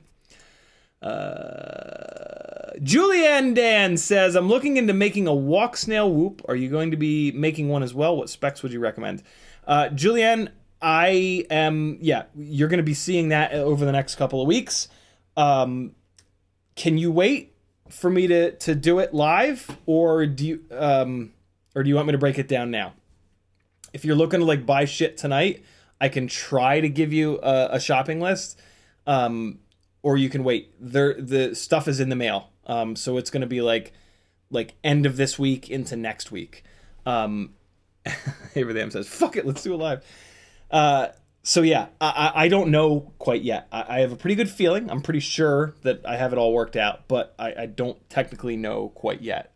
So if I give you a shopping list now, it could be a little bit wrong.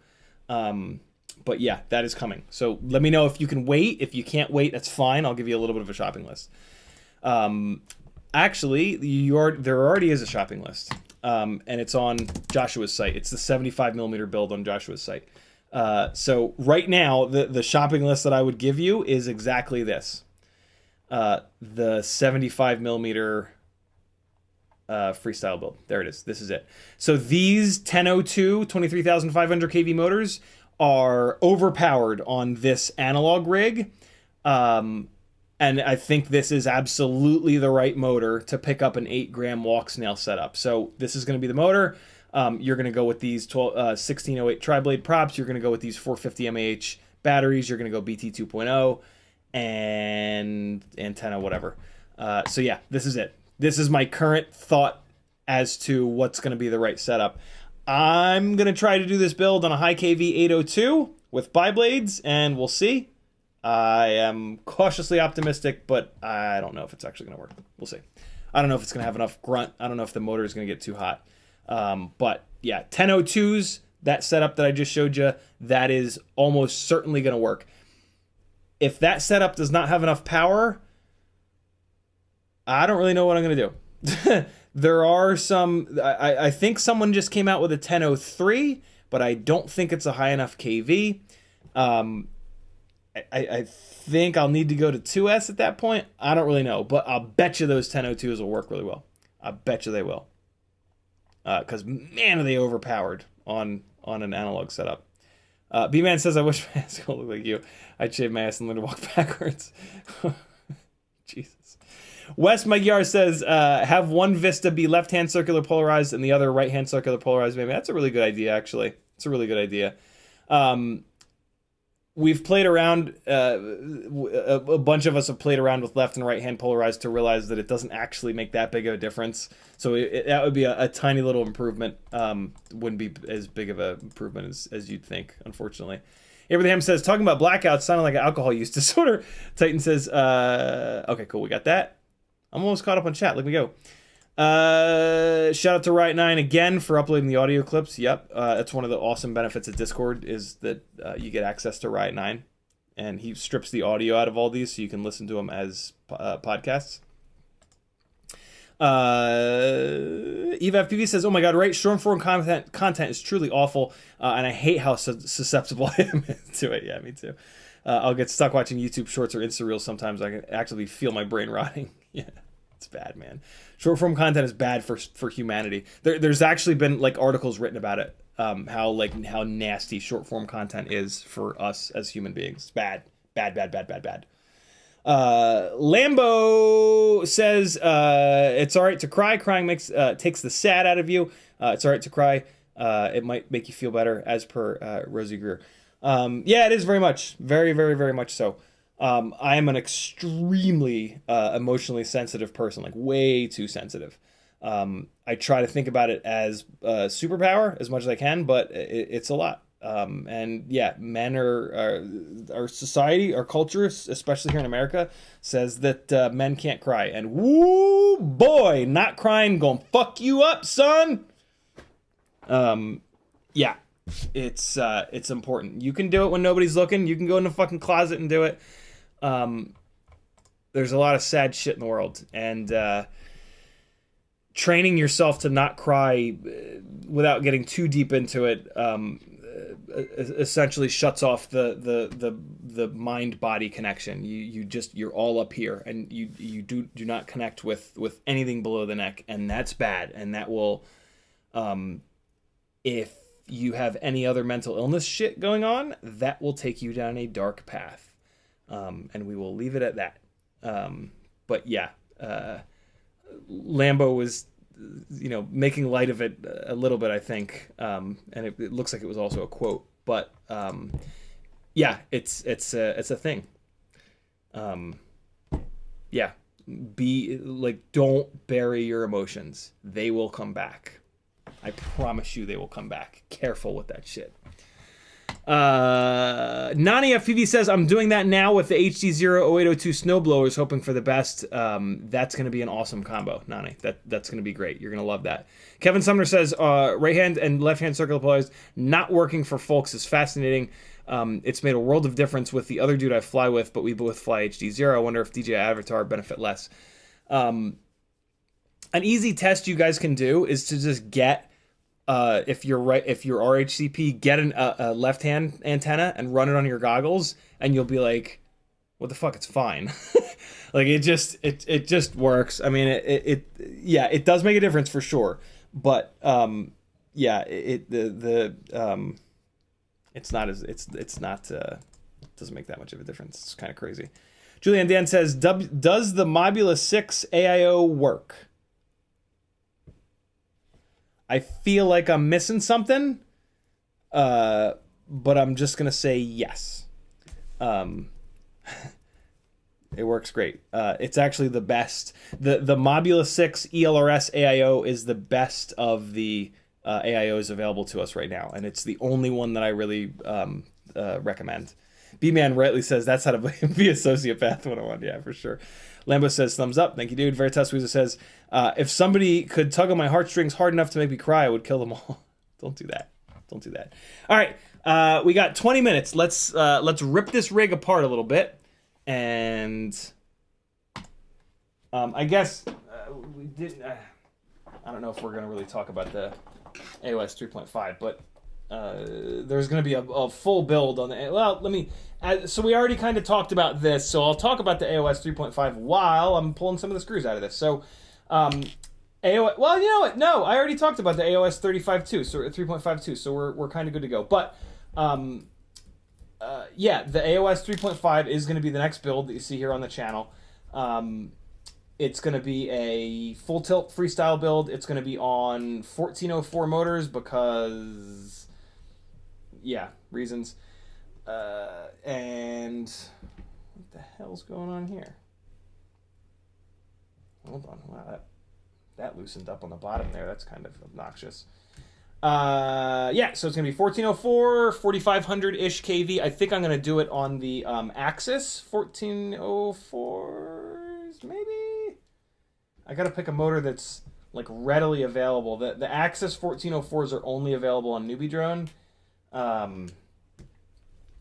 So maybe I won't do it on those. I don't know. I'm gonna fart around. I have to buy another set of 14. Well, maybe I'll do it. Blizzard FPV with a 555 Canadian super chat. He says, "Hits a thumbs up, you jackals." Thank you so much, Blizzard, for the generosity and for the reminder. And somebody else subscribed. I'm so sorry. I missed your name that subscribes, but thank you so much for subscribing to the channel. It's very cool of you. Welcome to hell. Well, welcome to the best place in hell.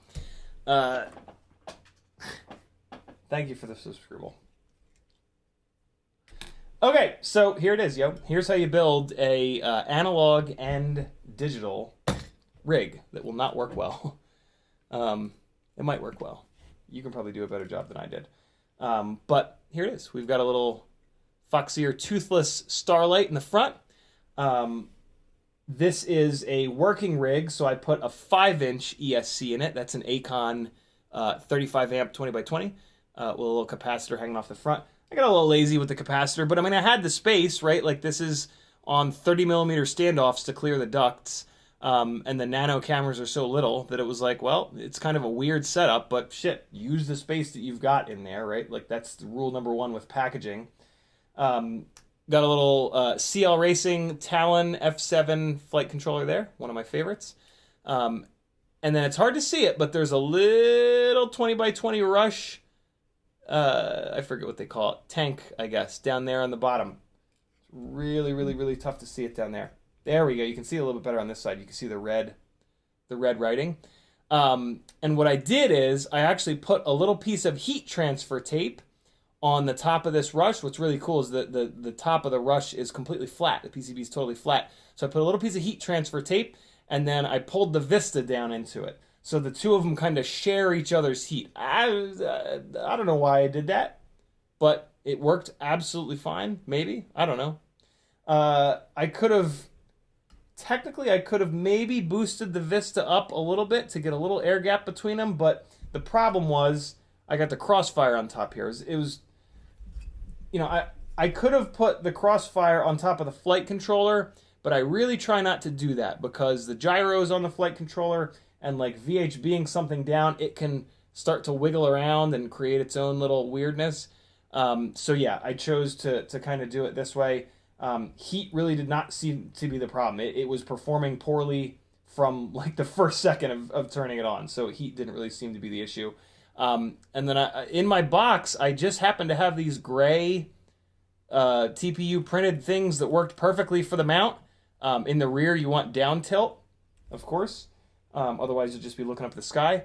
And then there's my normal Brain 3D TPU printed Crossfire mount solution that puts it down out of the prop line and nice and far back away from all the carbon.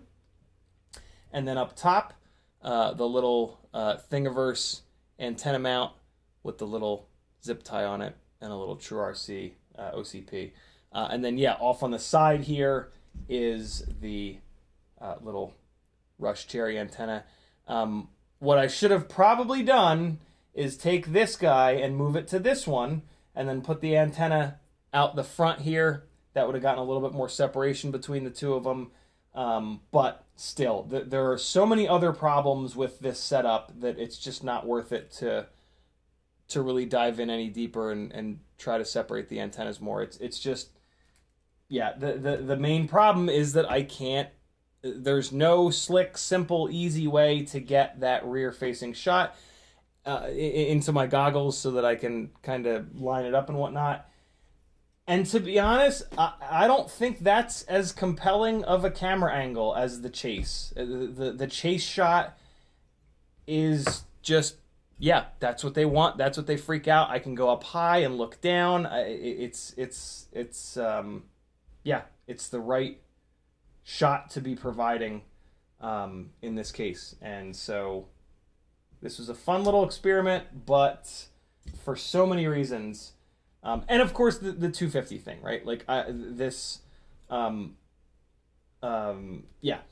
no battery I can run on this that'll have it sub 250. It's just too much. You got two camera systems, two VTXs. You got to have a frame that's big enough to store all that shit. It's you're trying to put 10 pounds of horse manure in a 5-pound bucket. and that shit don't work. And the other thing that's nice about tearing this down is that I need this Vista for another rig. So this is really nice that I've freed up another non-naked Vista. I was pretty close to buying another one, so this is kind of slick. I think I'm gonna pull this VTX out, this analog VTX out of here. So again, this is my analog Cinesplore. I have not been very impressed with these Rush 20x20 VTXs. Something that I noticed about them with the so I was not getting very good performance with them cranked up to 800 milliwatts. And something that I noticed was that so I hooked up my little Immersion RC power meter to it, and running it at 800 milliwatts, it would it would hit 800 for like a split second, and then it would immediately ramp down to like 400 and 300. Whereas when I set it to one power rating down, which is 500, it would actually sit at 500. So yeah, with these Rush 20x20s, you don't, for whatever reason, you don't want to run them at full stank-a-lot-of-puss output. They do not like that. They do not like that 800 output. Oh, look at that. I did. Oh, yeah, I did. It's stuck. They're stuck together. Yeah, and that was with the Vista, without the Vista. I tested that with a fan on it. Yeah, I don't know what the deal was, but if you've got one of these Rush 20x20s, don't run it at full power. You'll get less actual output than running it at 500. I tested it on two of them too, and it was exactly the same on both of them. I got to figure out what I'm gonna do on this. I might. So T-Motor sent me their version of the Rush, which I'm tempted to put in because I have these 20x20 holes in the rear of this thing. Or what I really should do is put a big boy ESC in here, VTX in here, and I think I have one. I think I have a TBS Pro 32 floating around. I just don't know if it's gonna fit, man. But if this is gonna be an analog Cinesplore, it should have a big ass VTX in it. Like that. That's just sort of the way that it should be to get as much. You know, with Cinewhoops, you want as much range as you can possibly get. So. Yeah, that's probably what I'll do is see if I can get the TBS Pro 32 that I've got, which I think goes up to 800, maybe even 1 watt, to fit in the back of this damn thing. It's really tempting just to stick with these 20x20 mounts because they're here, and it's just a slick, reliable, durable kind of setup. But it would be nice to have a little bit of extra power. If the Rush 20x20 would actually output 800, then it wouldn't. I would just leave it in, and that would be that. Because what you want to remember is that in order to get double the range, you have to square the amount of power, right? So the difference in range between 800 milliwatts and 1 watt is pretty much nothing. I mean, it's something that's wrong, but it's not. It's nowhere near as much as you would think. So like basically with VTXs, if you can get above like 500 or 600, man, like that's where you really hit this wall of diminishing returns. So yeah, and that's why the forever and to this day I run 500 milliwatt Impulse RC tramps on all my 5-inch freestyle rigs. They get almost the same range as all these bigger, heavier 1 watt VTXs, and they're small, they're light, they're super, super, super reliable. Jesus, are the Immersion RC tramps reliable? And yeah, like that's more important to me than a tiny little bit extra range, and it really is a tiny little bit. It is not much. And there's that's what the heat transfer tape looks like. So yeah, I think I'm going to pull this Rush 20x20 out of here, and man, this is not.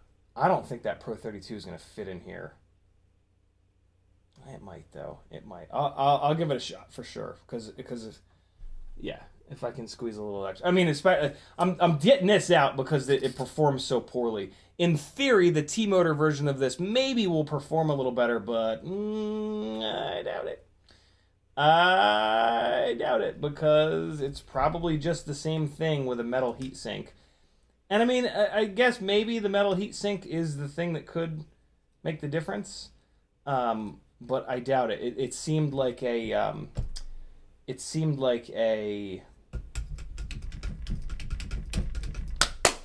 seemed like a software thing that was limiting the power on that.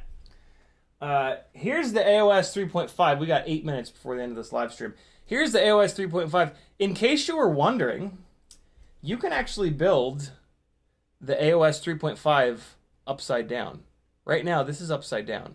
Look at the camera cage. Right now, this is set up as a pusher. And I was going to build it like this before. As like a cinematic rig, but I've decided against that, mainly because when you do this, you got to mount the battery here. You don't have to. You could technically hang the battery down below, but yeah, I don't want to do that. But yeah, that's something that's kind of cool about the AOS 3.5 is that it is able to be built with the arms up on top, which is kind of interesting. And the reason I was going to do that is mainly for these ducts. These are the Gep RC 3-inch ducts. They are awesome. I'm sorry, guards. So yeah, I was going to build it like this and then hang these ducts down and have it set up like that. Wouldn't that be kind of cool?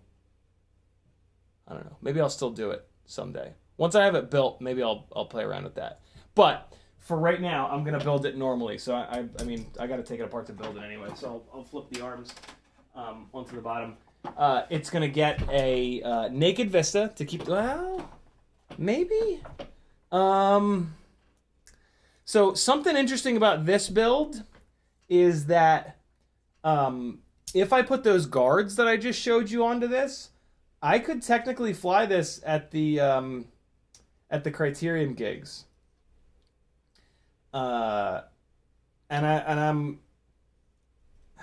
It would be kind of interesting to see. So I don't know. I got to give some thought to that. Originally, my plan was to run a naked vista, but yeah, I don't know. We'll see. With those guards on it, though, it does not have any externally rotating jibby jabbies that can cause lacerations. So yeah, and yeah, this is the V1. How'd you know it's the V1, Kevin? Because you sent it to me. Did you send it to me? Let me get caught up on chat, and then we're going to shut this down. Thanks for hanging in, guys, and sticking with me. Like I said earlier, I'm not in a great headspace today. Yeah, appreciate you hanging around.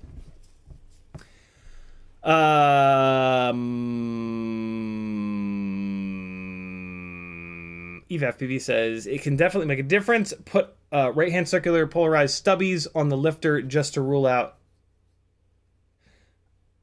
I think Eva is saying that they put right-hand circular polarized stubbies on the lifter just to rule out the long SMA antennas causing resonance spike, and the range decrease was dramatic. Really? What's this? To rule out the long SMA causing a resonance spike? I need to know more about that. We don't have time, but next time we're hanging out, tell me more about that.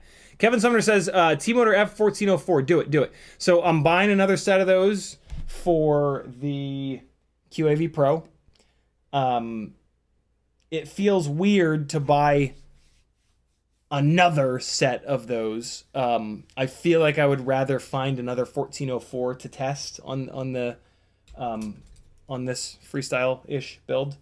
So yeah, I probably won't do that. I'm getting another set of those because I want the AOS Cine 2.5 to have the same motors as the QAV Pro so that I can do some efficiency testing between the two of those.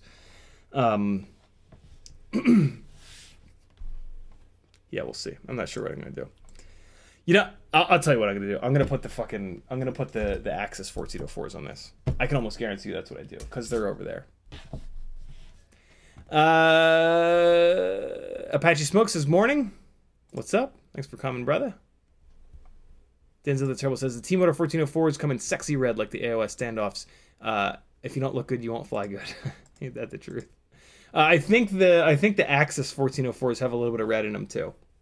Wes Magyar says, the other idiotic idea I had is to use a patch antenna on one of the VTXs, then set the channels as far apart as possible. Other than that, I'm fresh at ideas. Yeah, that'd be tough. That'd be tough. You'd have to get... That'd be very specific. You'd have to, like, put the patch antenna on the side, and it'd have to be on the side that you know, you'd have to figure out, like, what your flight path is going to be. Probably work, though. Julianne Dan says, just wasn't sure if it would be enough, I suppose. I don't know what that's in reference to. Athix says, so chase cam only. Athix also says, I have a Lumineer made by Rush and had nothing but issues out of it. So that was the other one of these Rush 20x20s that I tested. It's the white one. And I don't know if, I haven't had problems with them, but they just don't have great range. So yeah, and then T-Motor made their version of it, which is thicker. I tried to put it in here, but it's considerably fatter. And I'm curious about it. I feel bad. They sent it to me for nothing, and I told them I was going to test it, and then I had it on the shelf, and I just didn't. I'm the worst sometimes. 661 says, I have 4 of the Rush 20x20 VTXs and tested all of them with the IRC power meter, and they all made 1.2 to 1.2 to 1.3 watts at the 800 milliwatt setting. Wow. Okay. Jesus. I wish mine would do that. Yeah, mine were dropping down to like 400, even 300, really fast too. Really weird. Athix also says, get a 2.5 WAD VTX for that bad boy. Watt, right. Abraham says 2.5 watts would have just over double the range of 800 milliwatts in theory. Yeah, it's crazy. That's a crazy thought, right? Like to like really wrap your head around that. You got to go from 800 to 2.5 just to double the range. Nuts. Kevin Sumner says, where'd it go? AOS 3.5 V1, can't buy that frame anymore. Doesn't that need to be reproducible? Yes, but the current AOS 3.5 is not going to have any really like significantly different, characteristics in terms of like black box logging. So yeah, it'll be fine. I think it'll be fine. Abraham says, also, I'm dumb tonight. 2.5 is not nearly double 800. That would need to be 3.2. Jesus. Even worse. I don't know math either. Don't feel too bad. No one FPV says, do it! Denzel the Terrible says, flip the side with the arms attached to it. So the flat bottom plate is on the outside and the arms are on the inside. So unfortunately, you can't do that because of the front camera cage. The front camera cage needs to hit the base plate. Yeah. I think I tried to do that, and I think I put it all together, and I was like, I'm dumb. Kevin Sumner says, nope, V2 and O3 have different arms. They do have different arms, but like from a black box standpoint, I bet you you could put identical gear in a V1 and a V2, and I bet you they would, because Chris is nuts about that, right? So like, I'm sure that it's similar enough. It'll be fine. I'll just tell him it's a V2. Abraham says, nothing but good vibes your way. CiottiFPV, thanks for the stream. Hope you get some good rest. Wake up with clear space. Thank you, dude. Big Willie 350 says, been in not a great headspace for quite a bit. Missed watching Hangout for a while. My health is returning. Getting back into being me. It was good watching you today. Thank you, dude. And yeah, keep going, brother. It's my therapist, my current therapist, very early on, said something that I'll never forget, which is that like our life goes in seasons. We have seasons just like the Earth has seasons. So yeah, we will all have bad seasons, but they are going to be followed with good seasons. So yeah, always keep that in mind. It's never going to be like this forever. No matter how bad things get, it'll never be like that forever. It's just the way it is. And yeah, mental illness does this thing where it convinces you that it is going to be forever, but you just have to keep talking back to it, and you keep having to remind yourself that this will not be forever. This will not be forever. This will not be forever. Justin Waller says, thoughts on the RC & Power 1002 22,000 kV motors. They are a little bit too low of a kV. There's a, but they're close, man. The 1002s of choice for me are the Flywoo, and they are 23,500. I'm looking it up right now. They are 23,500. Yeah. So on GetFPV, you can GetFPV, Banggood, and on Flywoo's website, you can get the Flywoo Robo 1002 23,500 kV motor, and there's just no reason to get a lower kV 1002. Like, you're gonna want that extra kV. Even 23,500 is a little bit too low. Luckily, it's got the 1002 stator volume, so you can put the tri-blade prop on it, and it rips. But yeah, anything less than 23,500 kV is just not going to be enough. And with the higher kV, if it's too much, you can motor limit it down. With a lower kV, you can't motor limit it up. So yeah, always get the higher kV. Metal Dirtson says, Pyro only had 3 of those T-Motor 1604 3850s left in stock. I bought them, could not resist. Now got to find more. That's so annoying. Jesus. Kevin Sumner says, AOS 3.5, 03, and Evo have significant weight changes, if I remember correctly. Really? Oh, man. It's okay. She'll tell him. Shh. CV says, hope you keep doing what you do. Thanks and have a good night. You're certainly welcome, brother. Thanks for coming. Thanks for hanging. Thanks for being you. Eva FPV says, there's a 70-ish hertz spike in the logs. So put the stubby... got it. Put the stubbies on to check if it went away with the long dangly antennas. I remember we talked about that before.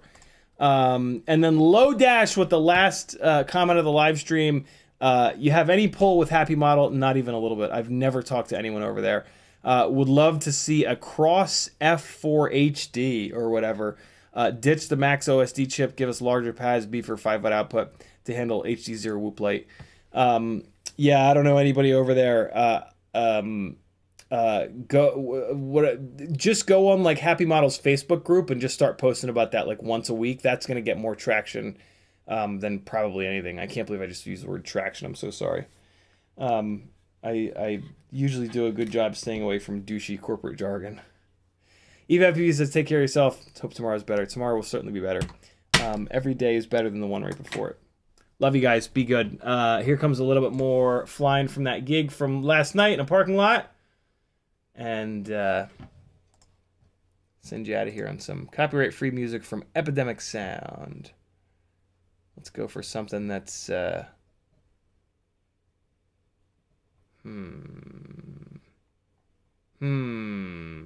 about this? No.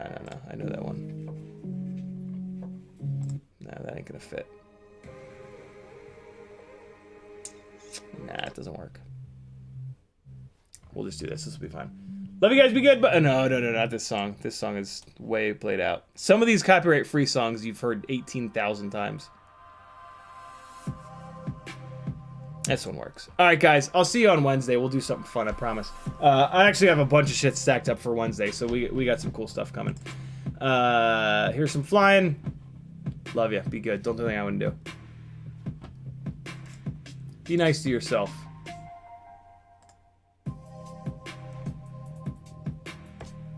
Later.